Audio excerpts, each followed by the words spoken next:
Les doy la bienvenida. Muchas gracias por asistir a este webinar, que es parte de nuestra serie de webinars para presentar las novedades de este radar tecnológico aquí en ThoughtWorks Chile. Me presento, mi nombre es Magdalena Grondona y soy la coordinadora de marketing en ThoughtWorks Chile. Y en esta ocasión les quiero contar que vamos a contar con la presentación de Mía Krasteva y de Alexandre Gueder inicialmente, y luego también vamos a contar con una presentación de Gabriel Araujo y de Oscar García. Entonces, para contarles un poquitito, Mía es lingüista y es desarrolladora de software egresada de laboratoria. Actualmente está trabajando en ThoughtWorks Chile y entre sus intereses destaca la ética en el uso de tecnologías emergentes, en especial de la inteligencia artificial. Además, le interesa impulsar más talento diverso en el área TI, por lo cual está involucrada en iniciativas de diversidad, equidad e inclusión, así como desarrollando su expertise en accesibilidad de servicios y productos. Por otro lado, Alexandre tiene un background en desarrollo de software y ha trabajado en Brasil, en Holanda y en Chile a lo largo de 18 años, y los últimos 3 años ha estado en el rol de director de tecnología acá en ThoughtWorks Chile. Es responsable por definir y coordinar la ejecución de la estrategia tecnológica en la región y conectar las necesidades de los clientes a sus posibles soluciones. También es miembro del Global Technology Advisory Board en ThoughtWorks y es un entusiasta de la cultura DevOps y de Cloud Computing. Además, es host de nuestro podcast Tecnología y Negocios, donde generan conversaciones con líderes de tecnologías de distintas industrias en Chile. Entonces, estamos aquí porque hay un nuevo radar tecnológico de ThoughtWorks que fue publicado en noviembre, y en esta charla podrán conocer las principales tendencias seleccionadas para el mercado chileno. Además, van a poder aprender cómo ocupar el Tech Radar como una herramienta de gobernanza en sus organizaciones. Y luego, también contaremos con una charla técnica sobre Quarkus, que va a estar facilitada por Gabriel Araujo y Oscar García, de quienes les voy a estar contando un poquitito más adelante. Y entonces, antes de empezar, les quiero dar un par de indicaciones. La primera es que si tienen alguna pregunta, la pueden dejar en la sección de Q&A abajo en la barra de su Zoom, y al final de cada una de las presentaciones, nuestros speakers les van a ir contestando las preguntas. También pueden hacer la pregunta en vivo dando clic a la opción de levantar la mano, y les vamos a ir dando la palabra al final de cada una de las presentaciones. También les recuerdo que esta sesión está siendo grabada y que la vamos a enviar luego para que puedan mirarla nuevamente o compartirla con alguien más. Y por último, al final del webinar les vamos a pedir que se tomen un minutito para completar un formulario anónimo de feedback. Finalmente, les recuerdo que este es un espacio seguro. Les compartimos el código de conducta de eventos virtuales y se los voy a dejar en el chat del Zoom. Y con eso yo le doy la palabra a Mía y Alexandre para que puedan iniciar con esta primera presentación. Muchas gracias, Magda. Sí, es un gusto estar acá con ustedes. Bienvenidos a todos y todas. Para nosotros es siempre un placer hacer esta presentación a cada 6 meses, cuando sale el nuevo radar de ThoughtWorks. Así que déjame compartir mi pantalla y empezamos. Bueno, entonces, como les comentaba, el Tech Radar es una presentación de ThoughtWorks que tenemos a cada 6 meses, y no sé si todos acá conocen o no. Entonces yo voy a pasar para la mía, que les va a explicar un poco qué es el radar, y después vamos a seguir con la selección de blips que hicimos para ustedes. Muchas gracias, Ale. Bienvenidos a todos. Entonces, vamos a empezar con qué es el radar tecnológico. En breve, es una guía sobre las fronteras tecnológicas que refleja nuestra opinión como consultoría. Incluye las tecnologías más recientes, por orden sugerida de adopción, basándose en nuestra experiencia en los 17 países donde tenemos presencia.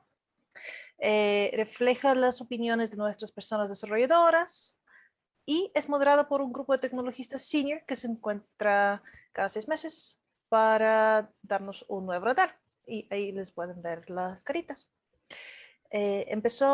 Surgió en realidad como una herramienta interna que a lo largo del tiempo nos pareció interesante publicarla.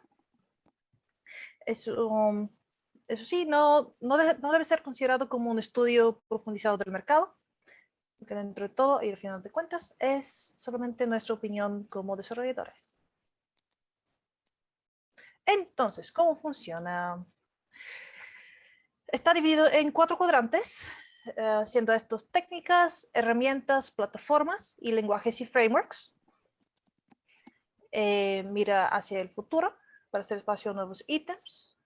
Entonces, para hacer espacio a nuevos ítems, hemos editado los que no han sufrido cambios. van a ver que todas las tecnologías tienen esos simbolitos que son de nuevo, modificado o que no hayan sufrido ningún cambio.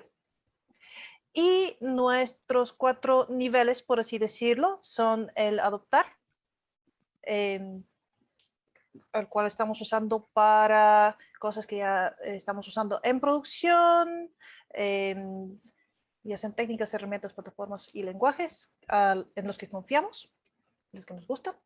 Probar, o sea, vale la pena probarlos, pero no es que estemos confiando al 100% en ellas todavía. Evaluar, son los que vale la pena explorar, con la comprensión de cómo podría afectar a su empresa eso. Y en general esas son cosas que no hemos usado, por ejemplo, en producción todavía. Y resistir, que son las tecnologías que hemos probado y que no nos han gustado.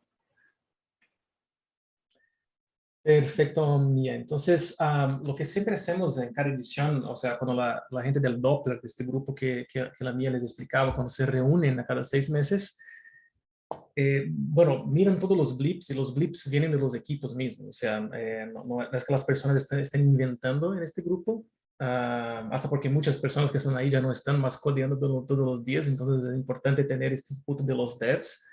Lo que hacen es moderar los blips o las tendencias que salen, y después que tienen este mapeo, en general hacen un agrupamiento, o sea, algunos clústeres de información, y ahí salen los temas. Entonces, para esta edición salieron 5 temas.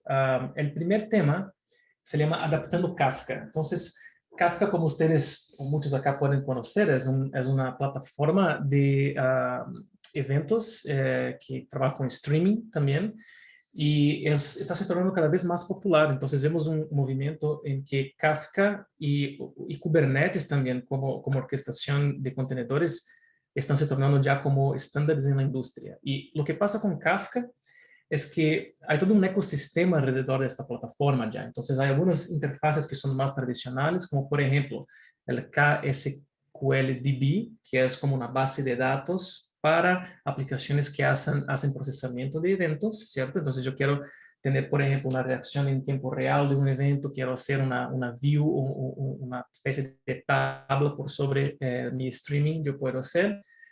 Hay interfaces también que son más APIs y proxies REST, como el propio de Confluent o Nacadi, ¿cierto? Y esas son las más tradicionales, y algunas más nuevas y más robustas, como por ejemplo frontends con interfaces gráficas, algunos complementos para orquestación. Entonces, eso todo es una indicación del movimiento que Kafka sí está se tornando cada vez más un estándar. Nos parece bueno la flexibilidad de distintas herramientas, pero el riesgo es el segundo tema, que llamamos la engañosa pendiente de la conveniencia. Entonces, este es el antipatrón que muchos equipos, cuando ya conocen la tecnología y están confortables, empiezan a abusar de la misma para distintos escenarios. Entonces, un ejemplo clásico es, mira, yo tengo una base de datos y la uso como punto de integración entre distintos sistemas de mi e-commerce, por ejemplo, ¿cierto? Y después eso empieza a ser una deuda técnica, eso empieza a generar lentitud y dificultades para arreglar issues. Entonces, no es porque tú sabes trabajar con base de datos bien que vas a usarla para todo. Entonces, lo mismo con Kafka. No es porque tú sabes usar Kafka que vas a usar Kafka como coordinador global de eventos, ¿cierto? Vimos lo mismo con Kubernetes, por ejemplo. Bueno, yo sé manejar un cluster Kubernetes, entonces yo voy a crear toda mi infraestructura con Kubernetes y quizá algún equipo podría tener algo mucho más liviano o más barato y no lo está usando. Entonces, hay que cuidar con eso, ¿no? Con esta falsa sensación de que por la conveniencia yo estoy bien y en general puedo crear problemas de acoplamiento y problemas de arquitectura que son importantes. Entonces, creemos que un diseño cuidadoso y tareas de gobierno continuas de arquitectura ayudan a evaluar ese tipo de decisión, ¿no? En el momento oportuno, en vez de simplemente usar una tecnología porque es más fácil.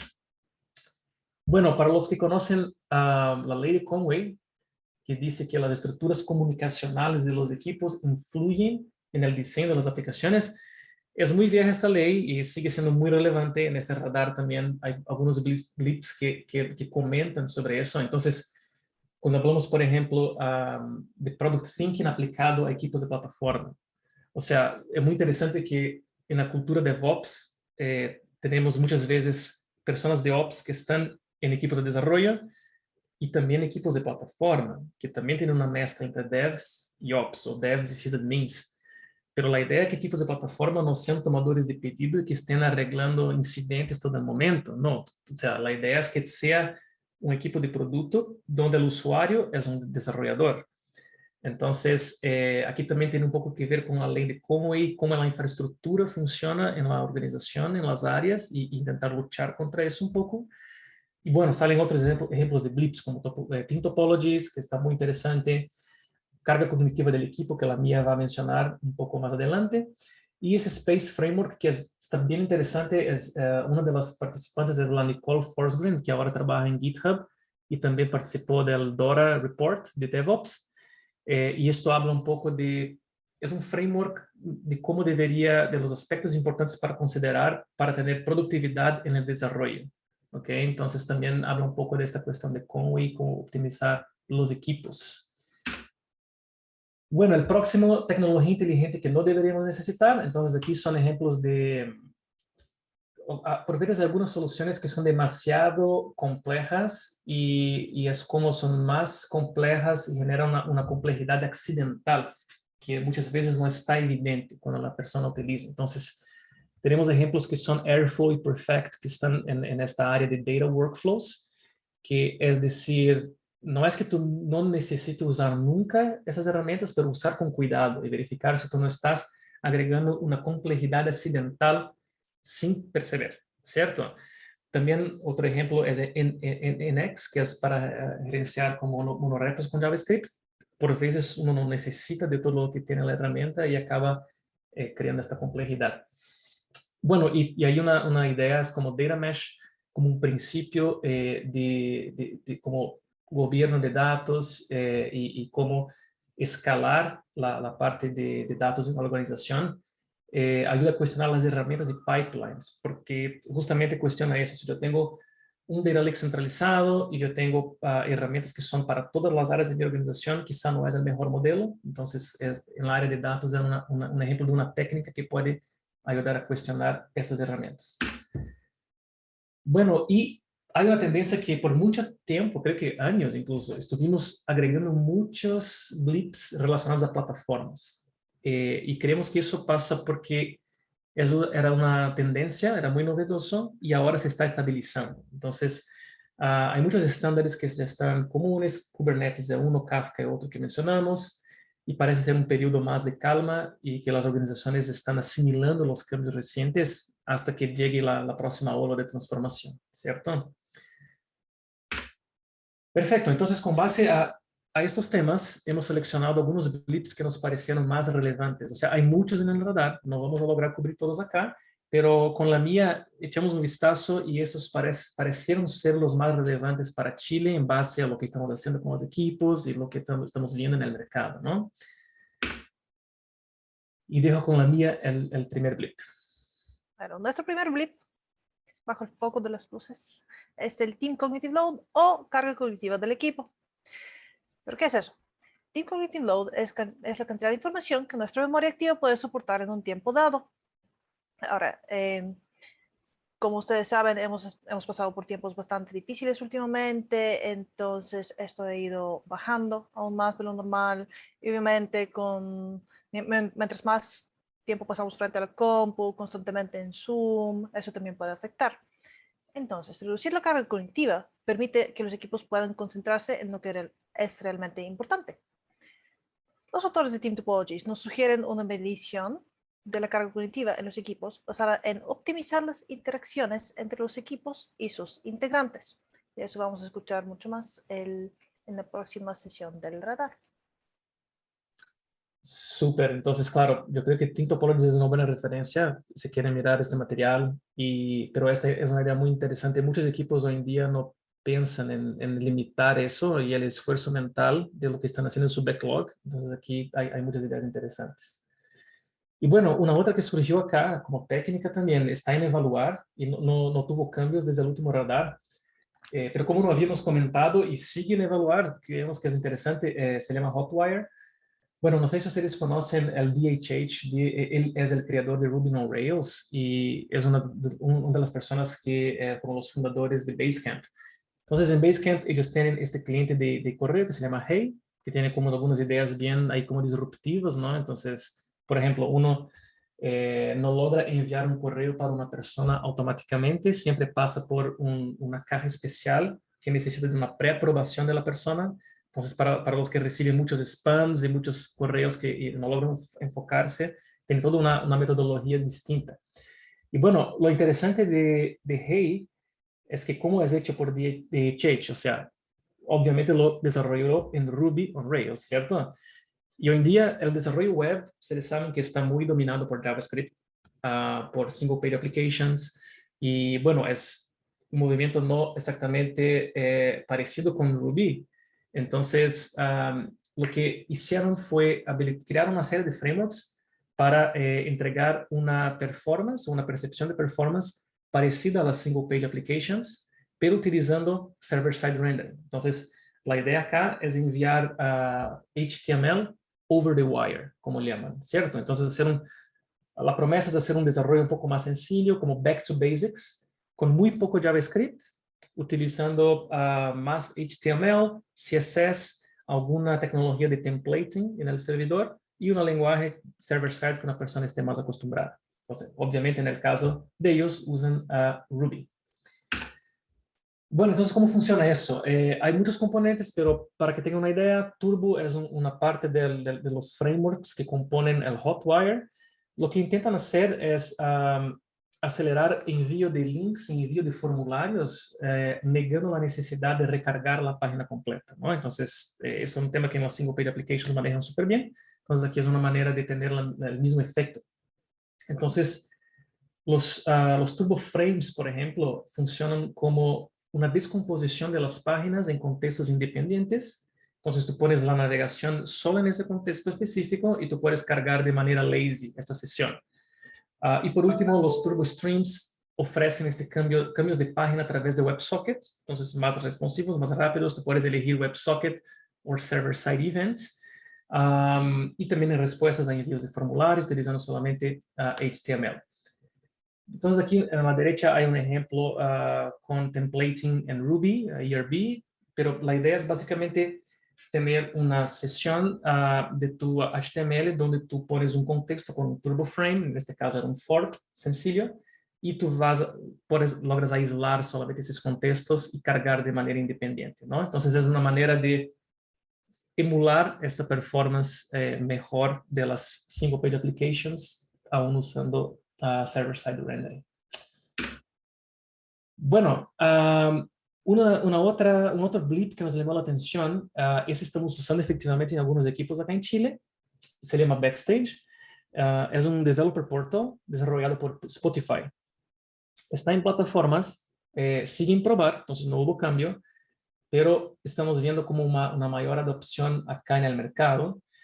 Y bueno, uno puede pensar, ¿no? ¿Por qué yo necesito un developer portal? Entonces, hay esta paradoja de la velocidad, o sea, una empresa va creciendo, va teniendo más devs y el ecosistema de software se empieza a ser más y más fragmentado y complejo. Entonces, después de un tiempo, el desarrollo en general empieza a ser más lento y algún tipo de estandarización en general es provechosa, o sea, centralizar algunos servicios y estandarizar algunas herramientas es importante para lograr un mejor time to market, para no reinventar la rueda entre distintos equipos. Entonces, la idea no es que tú utilices siempre un template de código para, o sea, decir cómo hacer una aplicación, pero solamente como una especie de scaffolding básico para acelerar tu desarrollo. Entonces, temas que son básicos de infraestructura, uno no debería preocuparse, debería arreglar problemas de negocio directamente, ¿cierto? Entonces, la idea de Backstage hay una parte que es tener un catálogo de software centralizado, entonces uno tiene una visión uniforme donde los equipos pueden ver los servicios que cada equipo tiene, los recursos relacionados a cada uno, estados de pull requests, canalizaciones de datos, etc. La metadata de los proyectos, entonces Se puede compartir también con plugins en Backstage y esos plugins son totalmente customizables, ¿no? Entonces, temas como a función de monitoreo de recursos y pruebas, por ejemplo, se puede customizar. Uno tiene metadata de eso para utilizar. Y no son solo servicios, entonces tú puedes hacer catálogo de software, de librerías, de sitios web, modelos de machine learning. Es bien customizable. Algunos equipos nuestros están haciendo como así, customización bien dura para cada cliente. Entonces, está bien interesante este portal. Viene con esa idea ya embebida de tener templates de código o scaffolding, como le llamamos. Entonces, aquí hay algunos ejemplos. Yo puedo pensar en tener, por ejemplo, mi Create React App básico ya en el sabor de mi empresa como un Getting Started Guide, ¿cierto? Yo puedo pensar también en tener una especie de un display automatizado. Yo quiero hacer una nueva API. Entonces, yo puedo arrancar con un template de código, con mi repositorio, con mi servidor de CI, todos listos mínimamente y con una versión ejecutando ya en producción básica. Entonces, eso todo va acelerando el desarrollo. Y claro, la idea de tener como paved roads también, ¿no? Entonces, la idea de eso, aquí hay un ejemplo en Golang, otra en Spring Boot, pero la idea es la misma, es tener todo que es básico y estandarizado ya de una manera como self-service para los devs. Mía, por favor. Vale. Otra plataforma que nos ha llamado la atención últimamente, que ha sido cambiado de evaluar a probar, ha sido GitHub Actions. Ahora, GitHub Actions se destaca por dos cosas: la simplicidad y la conveniencia, porque no hay nada mejor que tener a su plataforma de CI/CD al lado de tu código. Dicho eso, también es importante mencionar que se puede empezar desde lo más básico y ir adaptando la solución a medida que surge la necesidad en tu base de código. Por otro lado, no es una plataforma que puede ofrecer muchas opciones de, por ejemplo, manejos complejos de pipelines. Entonces, eso es algo que también tienen que considerar. Y por último, una consideración aún más importante es la consideración de la seguridad, porque si bien GitHub Marketplace cuenta con muchísimos datos de terceros, es importantísimo poder evaluar el impacto que usarlos puede tener sobre tu código a nivel de, por ejemplo, que no siempre se puede asegurar de que los secretos que hay en tu código se estén compartiendo de manera segura y encriptada. Sí, perfecto. Sí, creo que hay una tendencia de tener, no sé, muchos servicios de CI o en este universo que son muy sencillos, pero hay que usar con cuidado, claro, porque hay esta línea de seguridad que puede ser un poco complicada. O sea, creo que GitHub tiene también cuentas de empresa, ¿no? Uno puede usar eso, Sí, pero es bueno siempre evaluar esto. exacto. Batect es una herramienta que fue creada por un ThoughtWorker. Yo puse su foto acá, es Charles Korn, es de Melbourne, Australia. Y bueno, es básicamente este acrónimo para Build and Test Environments as Code Tool. La idea acá es arreglar este problema de que tú tienes un equipo de desarrollo, llega un nuevo dev y el dev va a perder como una tarde, un día, 2 días armando su ambiente porque tiene muchas dependencias, porque algunas dependencias no están automatizadas en cómo hacer el build, o compile, build, test, por ejemplo. Entonces la idea es tener una herramienta para que armar todo este conjunto de sistemas en un ambiente de desarrollo, por ejemplo, con sus dependencias rápidamente. Entonces no existe esto de cómo funciona en mi máquina. Uno puede básicamente fácilmente hacer eso con Batect. Claro, uno puede pensar, ¿por qué no puedo usar eso simplemente con Docker o con Docker Compose? Entonces, creo que aquí la diferencia es que Batect va un poco más allá. Entonces, por ejemplo, si uno piensa en la comparación con Docker Compose, en Docker Compose, en general, uno necesita de otros lenguajes de scripting para automatización de tareas, o sea Bash, Python, Golang, y eso es especialmente importante cuando tienes como configuraciones más complejas, ¿no? tiene una menor performance porque no paraleliza las tareas de la misma manera que Batect hace. Entonces puede ser más difícil manejar un conjunto de contenedores grande, ¿no? Y también cuando tiene contenedores que cambien por ambiente, ¿cierto? Entonces es más difícil manejar eso. Batect arregla ese tipo de problema. Una sola configuración con un YAML file. Tú tienes un concepto de tasks y bundles, entonces puedes reutilizar eso entre distintas configuraciones también, con una mejor performance. Y claro, ideal para subir aplicaciones con múltiples dependencias y ejecutar esas pruebas de integración entre ellas. Entonces, por ejemplo, acá en ThoughtWorks usamos internamente tenemos algunos ejercicios de reclutamiento que son de infraestructura y son medio complejos de subir toda la infra y probar que está todo armado y funcionando en la nube. Entonces la gente utiliza Batect como una manera de generar consistencia entre las máquinas, ¿no? Bien. Otra herramienta que tenemos para ustedes hoy, que empezó a probar y sigue en probar, es la herramienta Mob, que es aún más útil en el día de hoy cuando todos estamos trabajando ya sea de manera completamente remota o híbrida. Es una herramienta que facilita las sesiones de programación en par o en grupo, que lo que hace es esencialmente simplificar el control de versionamiento. Pero además de eso, ofrece consejos respecto a la participación remota, como por ejemplo, cómo puedes robarte la pantalla de tu compañero para que todos puedan tener la misma experiencia a nivel de video, a nivel de layout, a nivel de todo, y así no interrumpir el flujo. Súper. Y bueno, creo que es el último vídeo que tenemos para hoy. Se llama Jetpack Compose, está en lenguajes y frameworks, cómo adoptar, entonces es nuevo y ya llegó cómo adoptar. Se trata de un toolkit para construcción de interfaces en Android, interfaces gráficas nativas. Claro, entonces la idea es simplificar, acelerar el desarrollo de interfaces para Android, ¿cierto? Entonces ustedes pueden ver aquí a la derecha que hay muchas abstracciones sobre APIs en Kotlin, específicamente, que tú puedes usar para simplificar tu desarrollo. Y es interesante porque es un movimiento similar al Swift UI de Apple. Entonces, Swift UI de Apple, por su vez, solo llegó a trial en 2020. Este ya llegó como adopt. ¿Okay? Entonces, claro, es basado en el feedback de nuestros equipos también. ¿Okay? Están sintiendo más seguridad para usar eso ya desde su creación. Bueno, entonces ganancias, APIs Kotlin intuitivas, es más fácil crear UIs en runtime, como on the go, en vez de tener siempre las pantallas estáticas de después rellenar con datos. Eso es un tema interesante de esta herramienta. Y bueno, al parecer ya hay un cierto movimiento de adopción, entonces obviamente JetBrains por Kotlin, ¿no? Ellos tienen un blog y ahí mencionaron que ya están usando, creo que fue en agosto, que están usando, además de usar Jetpack Compose, a esta versión que es el Compose Multiplatform, que está en alfa todavía, pero tú puedes básicamente utilizar el mismo lenguaje, las mismas herramientas para construir apps nativas, web o desktop. Entonces, es muy interesante por este lado.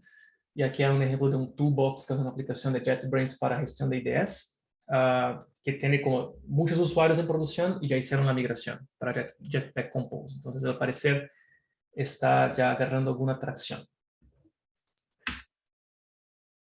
Y por último, tenemos a Chakra UI, que es un framework que tenemos en esta sección de probar.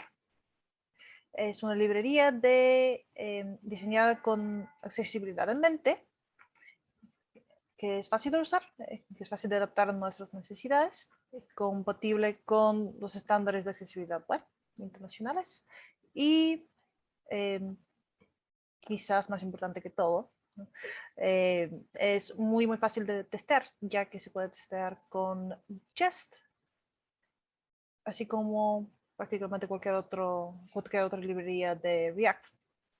A nivel personal, lo he estado usando últimamente en el cliente en el que estoy trabajando y es un poco mañoso a la hora de customizar temas propios, pero tiene un command line tool que se puede instalar para ayudar a estandarizar los tipos de las propiedades.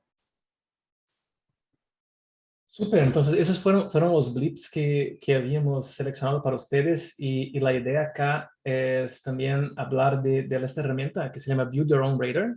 Entonces ustedes pueden escanear este QR code acá o acceder por este enlace. La idea es que puedan también hacer este ejercicio en sus empresas, a entender qué están usando en distintos equipos, ¿no? Y que pueda ser una herramienta de gobierno al final más liviano, ¿cierto? Para saber cuáles son las tendencias, para dónde va la compañía. Esto, muchas gracias, gente, por la audiencia. Y no sé, Magda, si tenemos aún tiempo para preguntas. Sí, bueno, muchas gracias Alexandra y Mía por su presentación. Tenemos un par de minutitos para las preguntas y respuestas. Todavía no vemos ninguna pregunta, pero lo que me gustaría preguntarles, o tal vez como a modo de conclusión o de recomendación para la gente que nos está viendo, Ale y Mía, ¿cómo creen, en el caso de las personas que nos están viendo por primera vez o que nunca se han enfrentado a un radar tecnológico, ¿cómo les recomendarían que partieran digiriendo toda esta información? Si es que es mejor ir por anillas, por diferentes, cada una de los cuadrantes que tenemos, o si les pudieran dar esa recomendación. Sí, una buena pregunta, porque nosotros hacemos este ejercicio siempre que vamos a presentar eso, ¿no? Porque es mucha información. Entonces, lo que yo personalmente trato de hacer es separar en grupos de acuerdo a los temas que yo sé que son relevantes. Entonces, hay temas que son como comunes, o sea, hay muchos temas relacionados a infraestructura, Kubernetes y derivados, o Kafka. Hay temas que son, React es otro trending topic, entonces React Hooks y todo el ecosistema de React. Entonces, yo creo que va más por ahí. Uno tiene que encontrar el área del radar que le hace más sentido y verificar los trends. En general, en evaluar, hay mucha cosa que es muy abstracta o muy nueva. Entonces, es bueno mirar, pero yo en verdad no pongo mucha atención ahí siempre porque hay temas que son muy aleatorios, muy random, ¿cierto?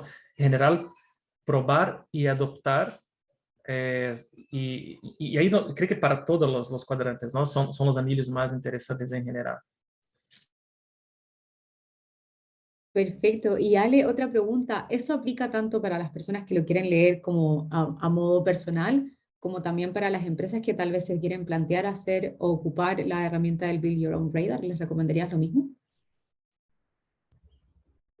Claro, la herramienta Build Your Own Radar, creo que hay que probar si funciona para tu empresa, porque yo creo que tiene un tema cultural también, ¿no? Depende mucho de cómo el gobierno de tecnología funciona en tu empresa. Ahora, lo que hemos visto es que es una manera más liviana de, en vez de ser como un gobierno más command and control, es más un gobierno como guía, ¿cierto? Entonces, no es decir, tú tienes que usar eso, pero te sugerimos mirar esa tecnología, porque está más interesante, ¿no? Entonces, para mí lo más importante de esas reuniones de radar son las discusiones que esto genera. Porque dos personas intentan poner un blip en adoptar y esa discusión es la parte más interesante, ¿no? Entonces, eso es súper valioso para las empresas también, porque ahí pueden tener discusiones, dale, yo quiero usar JavaScript, pero con tipos, sin tipos, con TypeScript, con Flow, como, ¿por qué? Y ahí se generan estos espacios y eso creo que es muy interesante. Completamente. Mía, ¿querías agregar algo más? Adelante, por favor. Sí, Marco, muchas gracias. Lo que yo quería agregar es que una buena estrategia es ver cómo estás tú a nivel de estrategia de empresa. Si buscas, por ejemplo, la modernización de tus plataformas, puedes ir a ver qué es lo que nosotros tenemos en probar o derechamente en adoptar. Y también puedes tener una idea de cosas con las que se podía empezar a experimentar con casos de uso específicos para ver cuánto de eso aplica a lo que tú estás tratando de hacer o al problema que estás teniendo. Sin duda. Muchísimas gracias, Mía, muchísimas gracias, Alexandre, por esta presentación de la nueva edición del Tech Radar. Y ahora, rápidamente, le damos paso a la siguiente charla sobre Quarkus, que van a estar compartiendo Gabriel y Oscar. Les quiero contar un poquitito de Gabriel y de Oscar. Gabriel es ingeniero de software con 7 años de experiencia. Ha tenido la oportunidad de formar parte de diferentes equipos e industrias, siempre con un enfoque en la excelencia, en la mejora continua y en las personas.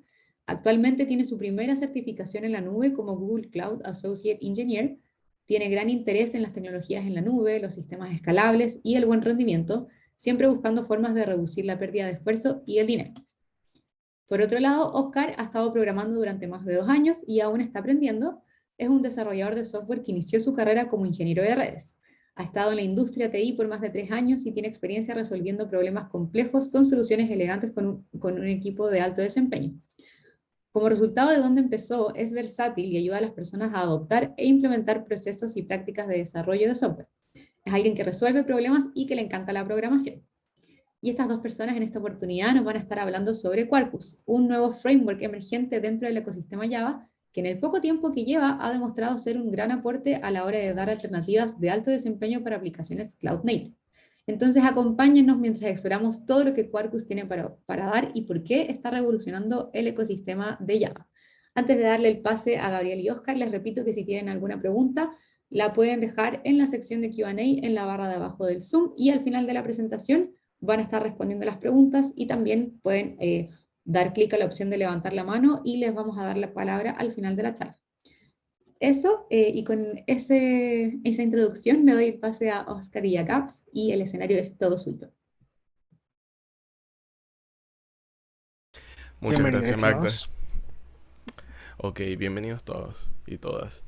Ok, hoy vamos a hablar entonces de Quarkus y vamos a tratar de cubrir varios temas de configuración, de especificaciones técnicas dentro de este webinar. Vamos.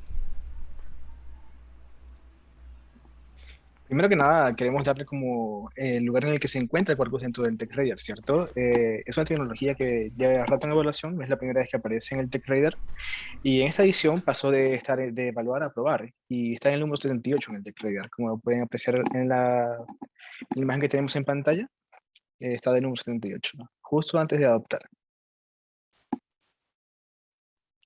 Ok, entonces, ¿qué es Quarkus? Quarkus básicamente es un framework de Java nativo diseñado especialmente para Kubernetes y para OpenJDK Hotspot y GraalVM. ¿Qué quiere decir esto? Que básicamente como Quarkus es un framework relativamente nuevo que ha nacido en una época de desarrollo cloud, se tomó esto en consideración al momento de diseñar Quarkus. El objetivo de Quarkus es hacer de Java una plataforma líder en Kubernetes y en entornos serverless, al tiempo que ofrece a los desarrolladores un modelo de programación unificado, reactivo e imperativo, para poder abordar de manera óptima una gama más amplia de arquitecturas y de aplicaciones distribuidas. Ya. Dicho esto, debemos hacer la pregunta clave, ¿no? ¿Qué es lo que de verdad hace Quarkus diferente de otros frameworks? Porque a pesar de que todo lo que dijimos, ustedes dirán, pero los demás frameworks hacen todo esto y más. ¿Por qué hace esto algo diferente? Y la idea es que Quarkus combina la productividad y le entrega como de verdad alegría a los desarrolladores con velocidad. Y por supuesto, lo más importante, desempeño. Mucho se habla sobre que hay lenguajes que superan a Java en lo que sería desempeño a la hora de compilación y ejecución de sus aplicaciones. Y con este nuevo método de usar GraalVM y imágenes nativas en Quarkus, el rendimiento es parecido a Go, que es uno de los más rápidos que tenemos en el mercado en este momento. Y sinceramente Quarkus aborda muchas de las cosas que abordan los mismos tipos de aplicaciones, pero debido a que nació en la época actual, él empieza desde cero, no está arrastrando cosas que van desde hace 10 o 15 años que lo están reteniendo como para poder adaptar cosas nuevas. Puede simplemente centrarse en la innovación, en las áreas modernas de desarrollo, y hacer aplicaciones escalables que de verdad puedan ser Cloud Native y Kubernetes First para poder de verdad dejar a Java en la nube como lo que debería haber sido siempre, algo sostenible, rápido y potente para nosotros poder utilizar. Quarkus también tiene mucho material documentado para migrar a Quarkus, por ejemplo, de otros frameworks muy populares como lo es Spring, si eres un desarrollador que está acostumbrado a la suite de Spring. E incluso si estás usando Kotlin o algún lenguaje de la JVM como Groovy o Scala, puedes seguir usándolos en Quarkus sin ningún problema. La idea de Quarkus es también mejorar la productividad del desarrollador y tiene características que lo ayudan, como son los dev services, que vamos a hablar un poco de ello más adelante, y el live coding, que quizás están acostumbrados y han tocado algunas cosas del environment de JavaScript o de web. Una de las cosas que tiene Quarkus es que se integra profundamente con Vertex, que lo que hace en realidad es que permite a los desarrolladores usar bibliotecas y APIs de bloqueo, las normales que bloquean el thread a la hora de ejecutar, y las no bloqueantes o reactivas, en otras palabras, asíncronas, incluso hasta en la misma clase. Y él garantiza que las APIs de bloqueo bloquearán adecuadamente, mientras que las APIs de reactivas permanecerán sin bloqueo para poder hacer uso de ellas durante la ejecución de la aplicación.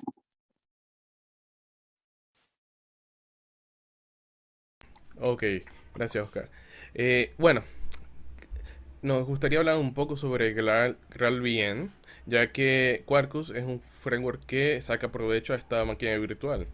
Básicamente, GraalVM es una capa, es un compilador que está encima del Java Hotspot de Oracle.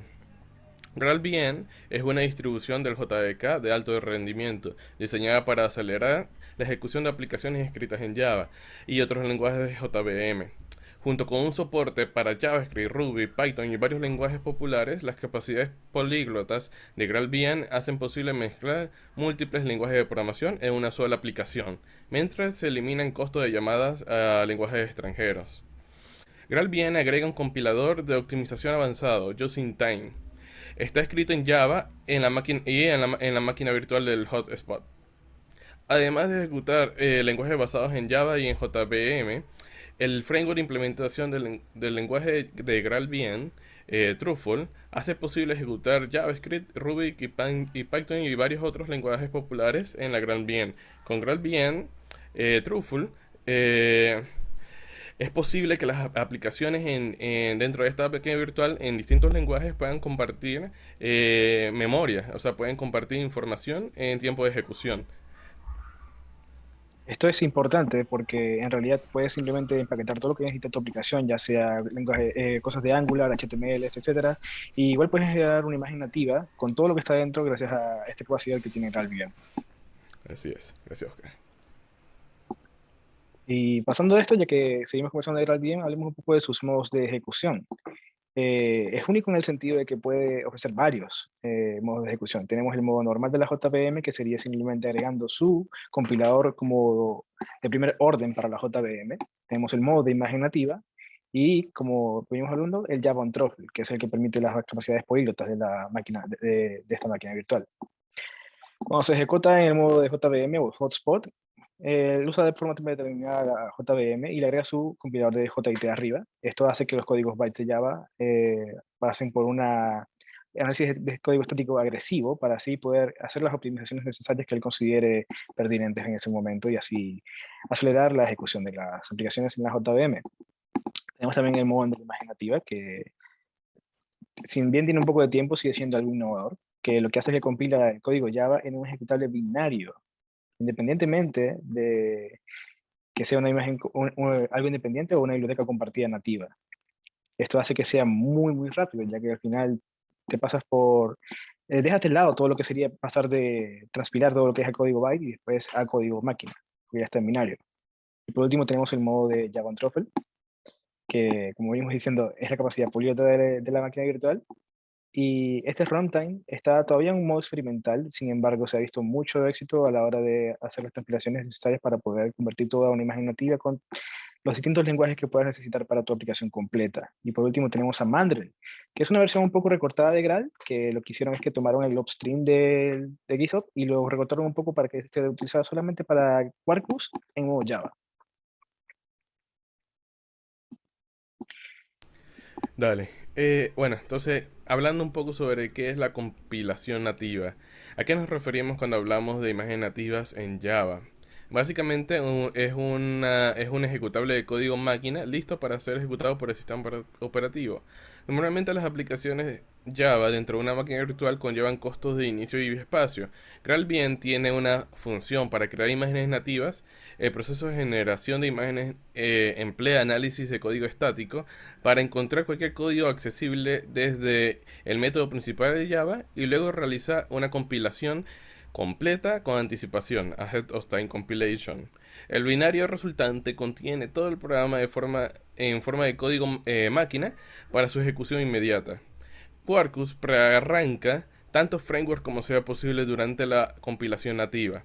lo que significa que el ejecutable resultante ya ejecutó la mayor parte del código y se realizó toda esta compilación en un ejecutable.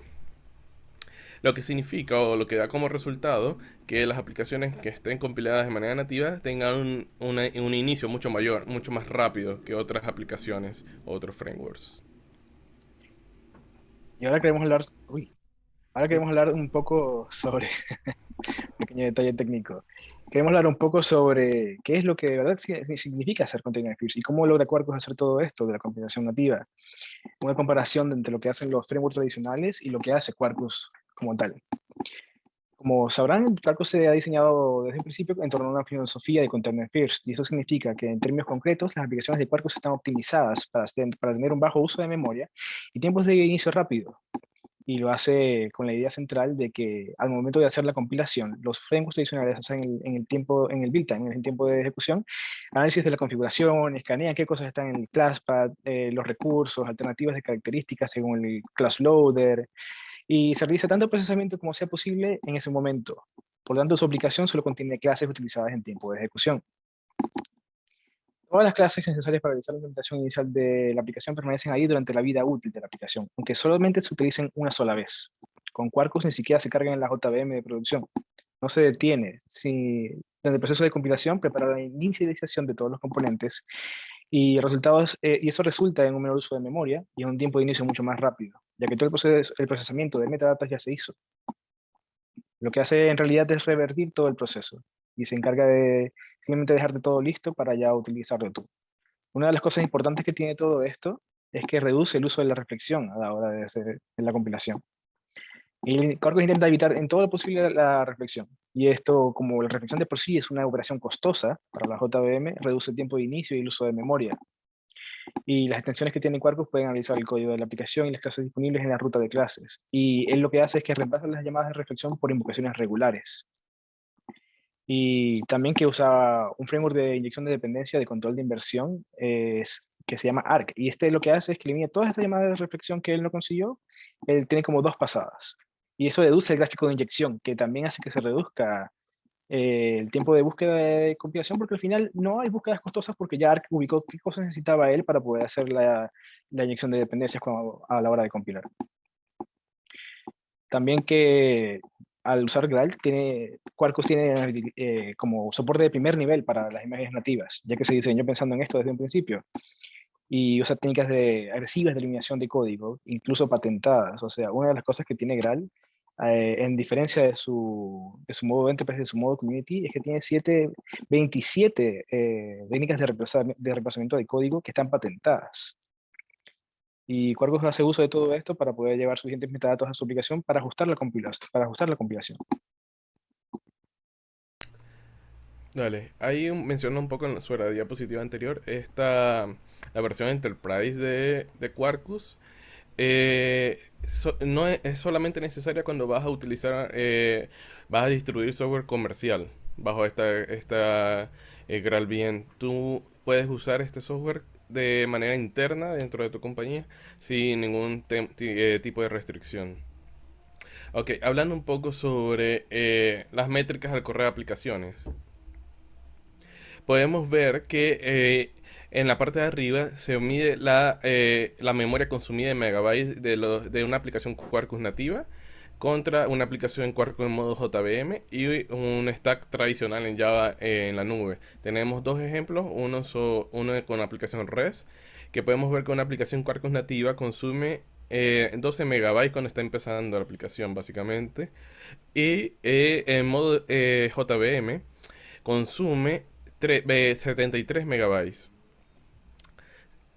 En un stack tradicional de nube, por ejemplo Spring, la aplicación con apenas REST llega a consumir hasta 135 megabytes de memoria.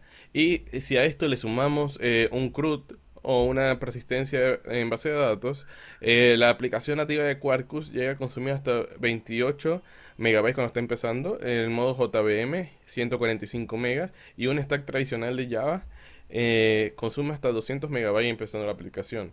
Luego tenemos los tiempos de arranque o el tiempo que se tarda la aplicación en estar disponible para comenzar a recibir tráfico.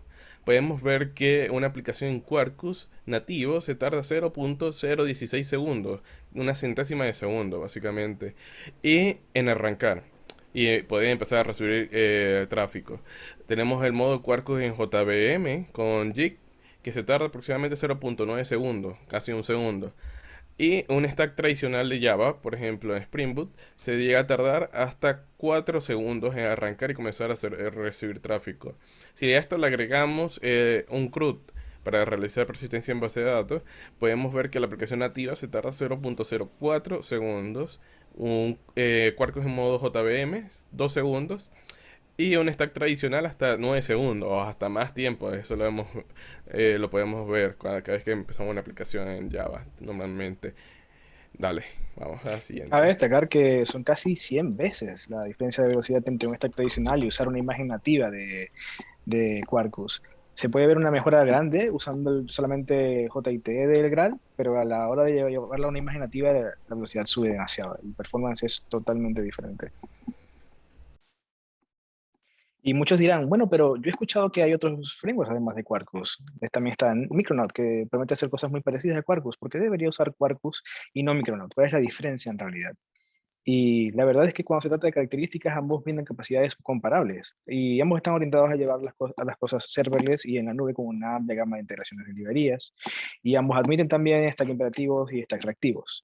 La diferencia está realmente en el rendimiento. En cuanto al rendimiento, Quarkus usa un poco menos de memoria y tiene menor tiempo para la primera solicitud y mayor rendimiento en cantidades de solicitudes también. Y esto se comprobó usando aplicaciones de Hello World y un pequeño CRUD, usando Workload y JMeter.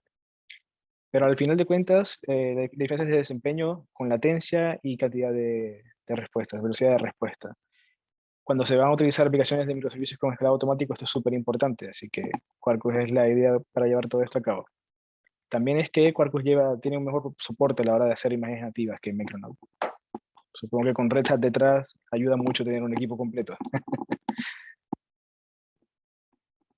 También ahora quiero Dale. hablarles de Developer Experience. Quarkus intenta ofrecer una experiencia agradable para el desarrollador y para esto usa un conjunto de herramientas como lo son el Light Coding. El Light Coding ya estarán familiarizados un poco con esta herramienta, se ve mucho en la parte de JavaScript. Lo que hace es que mejora el proceso y acelera la aplicación del desarrollo de la aplicación, perdón, porque al final puedes ver los cambios que tú haces en el código cuando simplemente guardas el archivo. También tenemos lo que sería el Unified Coding, que solo necesitas un archivo de configuración para configurar todas las extensiones. En otras palabras, tienes solamente un application.yaml o un application.properties, donde tienes todas las llaves necesarias y todo puede estar configurado ahí para toda tu aplicación. Quarkus también es opinionated, como son muchos otros frameworks de Java, que él simplemente visualiza y tiene una idea sencilla de cómo deben hacerse las cosas, así que, bueno, va configurado así por defecto y para ahorrar de trabajo y configuraciones. Una cosa interesante que también tiene Quarkus es el Dev UI. Cuando tú arrancas tu aplicación, él por defecto levanta una interfaz de desarrollo, una interfaz gráfica que está dentro de, cuando llamas al endpoint, puedes entrar a él a través del explorador haciendo un /q/dev por forma predeterminada, donde puedes simplemente ver los registros de las aplicaciones y los componentes de prueba. Y veamos el grueso ahora, el Dev Services, que es una de las cosas que más me parecen interesantes a mí de lo que es Quarkus. Quarkus él permite el aprovisionamiento automático de servicios que no están configurados en modo de desarrollo y prueba. Esto significa que si se incluye una extensión, por ejemplo, Kafka, quizás un OID o cualquier otra cosa que necesites como una base de datos Postgres y no la configuras, Quarkus va a iniciar automáticamente el servicio relevante generando test containers, usando test containers y conectará su aplicación para usar este servicio. Esto quiere decir realmente que si quieres usar Dev Services necesitas un entorno Docker que funcione y se admiten los entornos remotos, pero debes tenerlo instalado. Otra cosa interesante también es Continuous Testing, que muchas personas se habrán topado con esto también en el mundo de JavaScript y quizá haya sido para algunos un dolor de cabeza, en el sentido de que cada vez que tú haces un cambio en el código, él va a correr las pruebas que necesitas para poder ver qué cosas pasaron y qué cosas siguen bien o qué no. La cosa es que muchas veces esos frameworks a los que estamos acostumbrados quizá corrían todas las pruebas, entonces puede demorarse incluso hasta 10 minutos. Quarkus en realidad lo que hace es que detecta qué cambios en qué cosas se hicieron para poder solamente correr las pruebas pertinentes y así solamente ejecutarlas cuando se detecta un cambio, para verificar solamente lo que se cambió y no todo en general. Y por último tenemos el Remote Development, que lo que hace es que puedes ejecutar los cambios en archivos locales y cuando ya esté desplegada la aplicación, ya en tu ambiente de OpenShift, por ejemplo, o en la nube, puedes hacerlo de forma remota y así ver los cambios literalmente como se verían en tu entorno de producción o en tu entorno de UAT quizás. Y lo único sí es que para poder lograr esto debes construir una aplicación mutable y eso se hace usando el formato Mutable Jar. Y si quieren un poco más de información acerca de esto, pueden buscarlo en la guía de Quarkus que está en internet. Daremos eso un poco más adelante.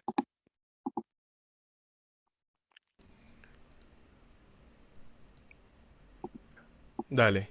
Entonces aquí quisimos como mostrar un poco sobre este Tech Service, y uno de los que nos pareció como súper importante, súper relevante, donde básicamente Quarkus detecta las extensiones que tú tienes instaladas en tu aplicación de Quarkus y en base a tu configuración levanta o disponibiliza un contenedor ya configurado y listo para que tu aplicación se conecte de manera local para comenzar a hacer tus pruebas. Como estaba mencionando Oscar, esto lo levanta utilizando Test Container, básicamente. Y esto es súper útil porque me imagino que, o sea, es más que probable que en algún momento de nuestras vidas nos hemos encontrado desarrollando y necesitamos levantar una base de datos o una aplicación de Kafka. Y normalmente lo que hacemos o recurrimos es que quizás podamos levantar un contenedor en Docker Compose para poder conectarnos a nuestra aplicación. Bueno, ya Quarkus lo tiene integrado directamente dentro de su plataforma de desarrollo.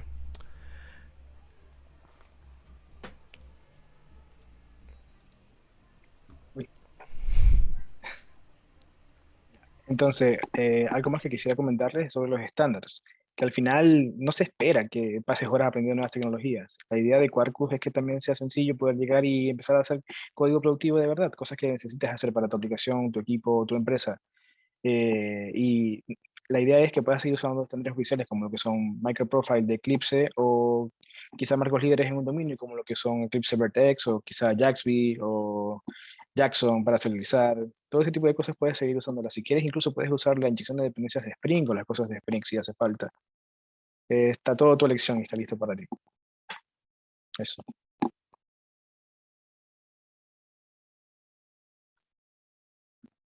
Ok, hablamos un poco sobre lo que es el Agent of Time Compilation Limitation. Básicamente, las limitaciones, pues, de que, por qué la limitación que puede presentar utilizar este tipo de compilación anticipada.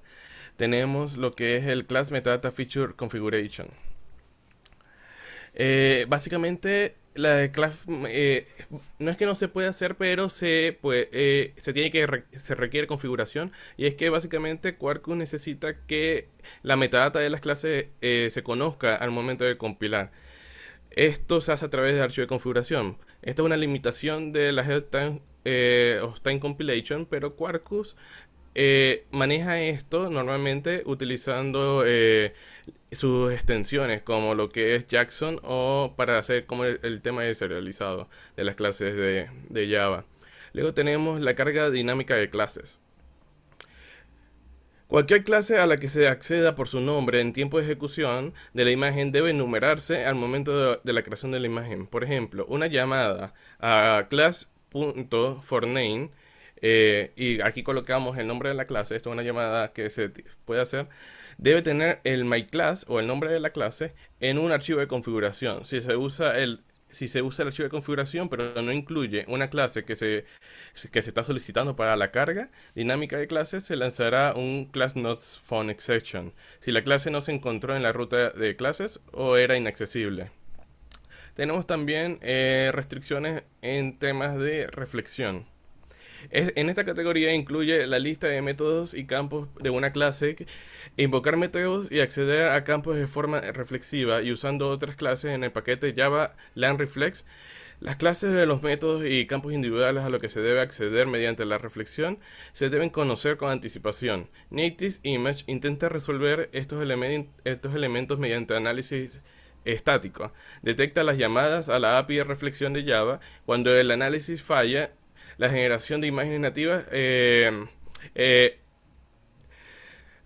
Cuando el ANSI falla, los elementos del programa a los que se accede de manera reflexiva en tiempo de ejecución deben especificarse durante la generación de imágenes nativas. Estas características se pueden obtener más detalles en la página de GraalVM. Vale. Entonces, siguiendo con las limitaciones, tenemos la parte de proxy dinámico. Esta categoría incluye la generación de clases de proxy dinámicas, la asignación de instancias de clases de proxy dinámicas utilizando la API de proxy de reflexión.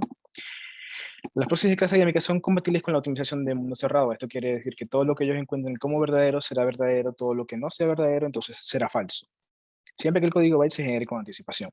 Esto significa en realidad que la lista de interfaces que definen proxies dinámicos deben conocerse en el momento de la creación de la imagen.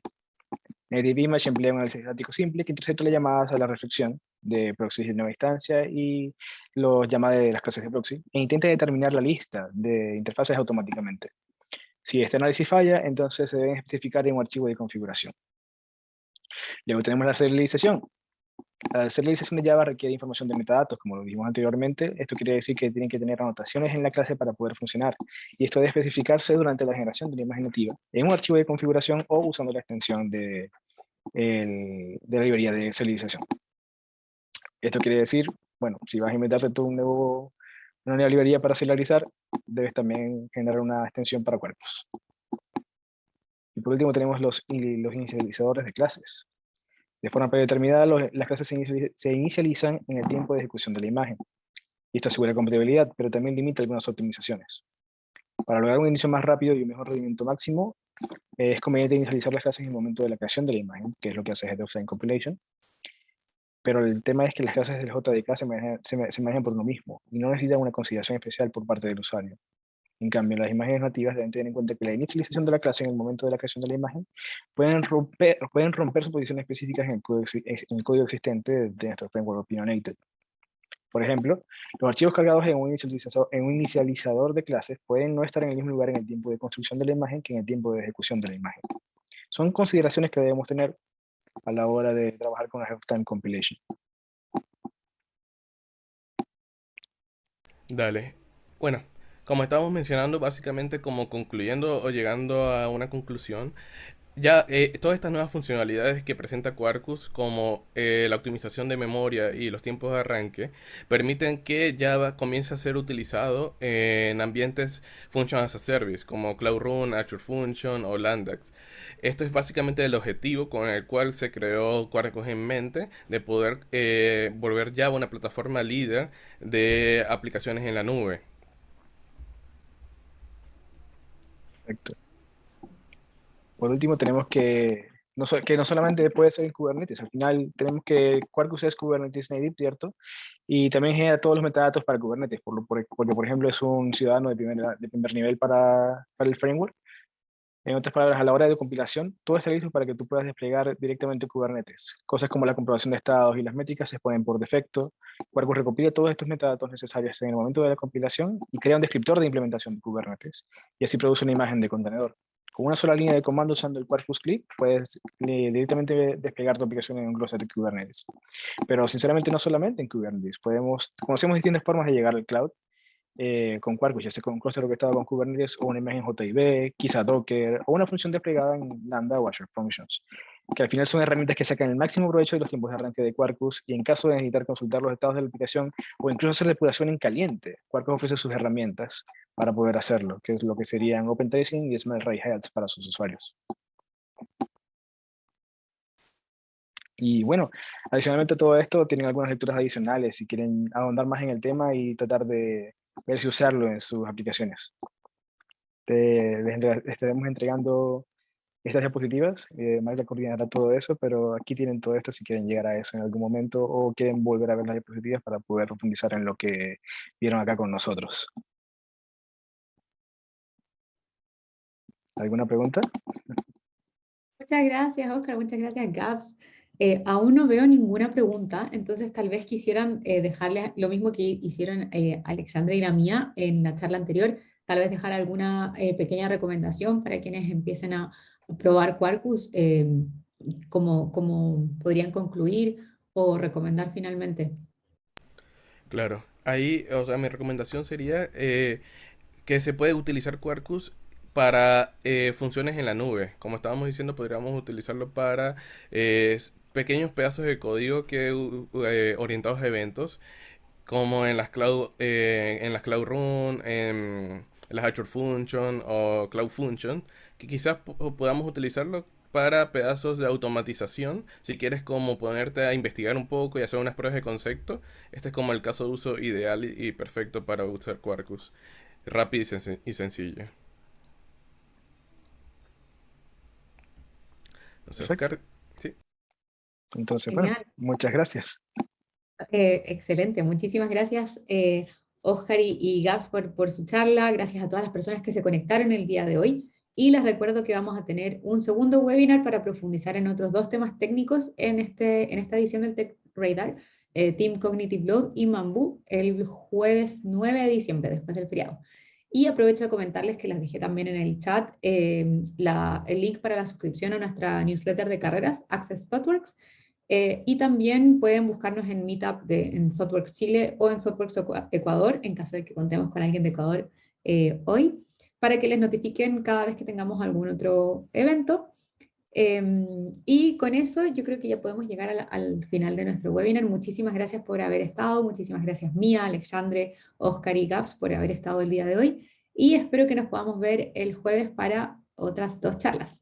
Muchísimas gracias y que tengan todas una muy buena tarde. Chao, hasta luego.